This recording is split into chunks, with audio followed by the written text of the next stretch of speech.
this one, we're going to be looking at the light gear. The light gear is what we call all the stuff that the good guy that will be wearing. It's optional if you want to have mouthpiece. I don't have a mouthpiece, but that's just my choosing. Mouthpiece is a good one. Second thing you will need is you will need shin pads.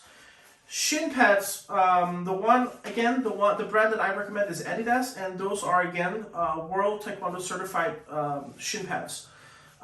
That's just mine. I feel they're really appropriate for what you use if you're going to use them for kicking.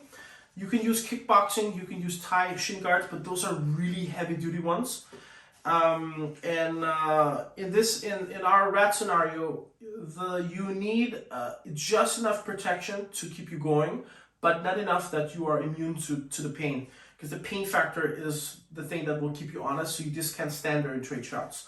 So this is also a very, very old example, but Taekwondo shin pads is a nice one. I feel they're light, they do the job well, and they don't hinder your movements a lot. So that's one.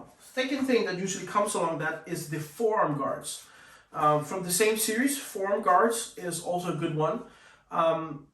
Unless you want to go to it where it's meat and bone against plastic, it's a good option to have forearm guards. Because sometimes you can't do a destruction, you can't move away or whatever, and sometimes it's either your ribs or your arms or your face, and then having that extra protection will help. I spar without them, but this is also a good one if you wanna make sure that you're not eating too much. I've used this a few times after blocking or absorbing kicks where I felt my arms were too busted up and I still had to continue. So having this part of your gear is really good. It just helps you be able to train a little bit longer.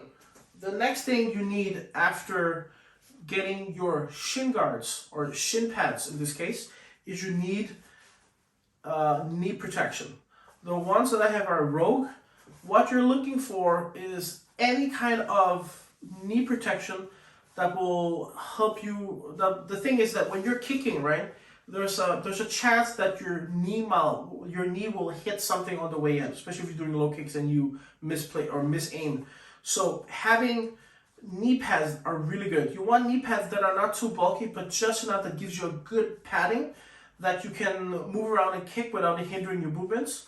So knee pads that are good. I have these, and I have one of the things that I do is when I put the knee pad on, I usually like to put my shin pad overlaps, and it's a nice, what do you call it, nice one unity between those two things.